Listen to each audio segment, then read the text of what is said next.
Hey, did you know that investing is not only for the rich people, for people who have money?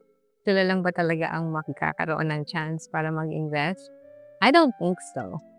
Everybody who would really understand the idea of investing, um, magkakaroon kayo ng ways. You're gonna find ways to really pursue the idea of how you will gonna invest. Kasi I firmly believe that anything that you would like to do in life, it will all start with that big desire na meron akong gustong gawin. Kapag ganun ang iyong perspective sa life, I think you can do what they say are the impossible. Diba? Kasi ano lang yan nagsisimula siya sa mayroon akong pangarap, meron akong gustong marating sa buhay, meron akong gustong ma-accomplish, diba?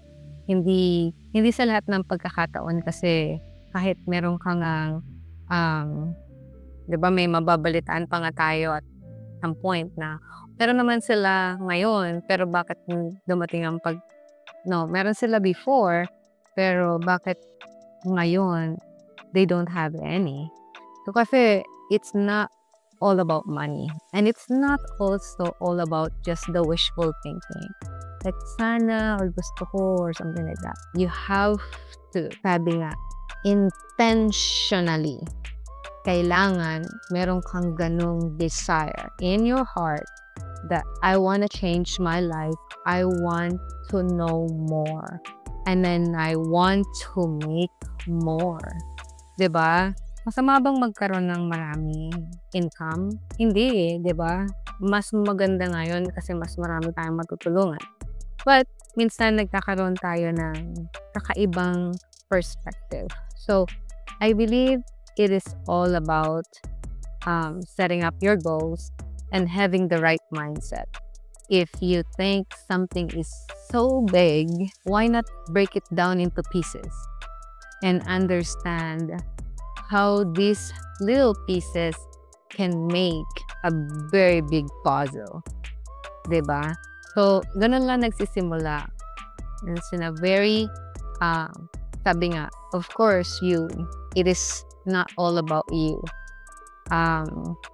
I still believe that in God's perfect timing, we can have everything that we want to have in life in His time. But we have to do our part, okay? Hindi sa lahat ng pagkakataon, parang, if it is God's will, if it is for me, I don't think so. If it is for you, you still have to do your part. Hindi yan yung tipong parang umaasa ka na lang na something will gonna happen to you magically. Diba? No. We all have a role. Meron tayong kailangang gawin. And for sure, dapat malinaw na malinaw sa'yo kung ano yung talagang gusto mo. If you think about investing and you are already thinking about big money, dive deeply. Tingnan mo talaga, ano ba talaga? Is this really for you? Or is this something na parang gusto ko lang, pero hindi mo naman gustong gawin, di ba?